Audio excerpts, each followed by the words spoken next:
Қайырлы күн баршаларыңызға, каналыма қош келдіңіздер. Бүгін өте дәмді әрі бір жасағынан шығатын нәзік, керемет сметаник пирогтың жасалу жолымен бөлісемін. Видеоны соңына дейін қараңыздар, бірге әзірлейік. Ең алдымен сметаник пирогымыздың тестасын қамырын елеп дайындап аламыз. Ол үшін ұнымызды електен өткізіп аламыз. Ұнымыздың үстінен разрыхитель қопсытқышымызды қосамыз. Ұнымыз бен разрыхителімізді жақсылап араластырып алып, үстінен құм шекерімізді саламыз. Үстінен үй температурасында тұрған сары майымызды қосамыз. Жақсылап ұнымыз бен сары майларымызды біріктіре отырып, крошка жасап аламыз. Тестамыз песочный теста болады. Осылай екеуін жақсылап біріктіреміз. Ұнымыз бен сары майымызды. Сметаник пирогымыздың құрамына не қосқаным, қанша граммнан қосқаным барлығын төменге описание бөліміне жазып қалдырамын. Осылай жақсылап біріктіріп алып, енді жұмыртқамызды қосамыз. Жұмыртқамызды қосып, қамырымызды бір келкі қып илеп аламыз. Қатты күш салмай илейміз. Қамырымыз өте жұмсақ. Осылай тек біріктірсек болғаны. Осылай қамырымызды біріктіріп илеп алдым.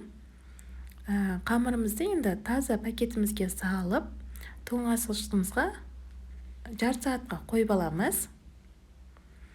Осылай тоңазытқышқа қойып қойдым. Мен сметаник пирогын осылай формаға пісірдім. Формамызды алып, астына пергамент қағазымызды төсейміз. Жарты сағат өткесін қамырымызды, тестамызды алып, формамызға жақсылап жайып шығамыз. Шет-шетіне бортик шығара отыра, бір келкі қып қамырымызды жайып аламыз. Қамырымыз өте жұмсақ. Осылай бортик шығара отыра, бір келкі қып қамырымды формамызға жайып алдым. Енді тестамызды бөлек қойып қойып, салмамызды дайындаймыз. Мен сметананың бөрте фирмасыныкін пайдаландым. 20-25% сметана пайдаланыңыздар, өте дәмді болып шығады. Мен 20% бөртенің сметанасын пайдаландым. Осылай сметанамызды құйып, үстіне шекерімізді саламыз. Үстінен жұмыртқамызды қосып, жақсылап венчегімізбен араластырамыз. Көп араластырудың қажеті жоқ, басы біріксе болғаны. Осылай жақсылап араластырып алдым. Енді дайындап алған тестамызға салмамызды құямыз. Осылай бір келкі құйып, пештерімізді қыздыруға қойып қоямыз. Міндетті түрде қызып тұрған пеште 180 градуста 35-40 минутта пісіп шығады.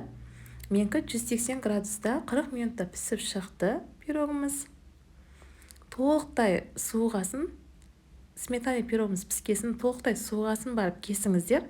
Толықтай суығасын мен 3 сағаттан кейін осылай жіңішке пышағымен бірінші формамыздан ажыратып алдым. Осылай формамыздан шығарамыз пирогымызда. Осымен керемет сметаник пирогымыз дайын. Мен сіздерге кесіп те көрсетіп жатырмын ортасын. Өте дәмді болып шығады. Отбасыма қатты ұнады. Сіздер де міндетті түрде жасап көріңіздер. Барлық жанның көңілінен шығады. Сіздермен бірге болған Таңжарқын. Қош, сау болыңыздар. Егер сұрақтарыңыз болса, комментарий бөліміне жазып қалдырыңыздар. Міндетті түрде жауап беремін.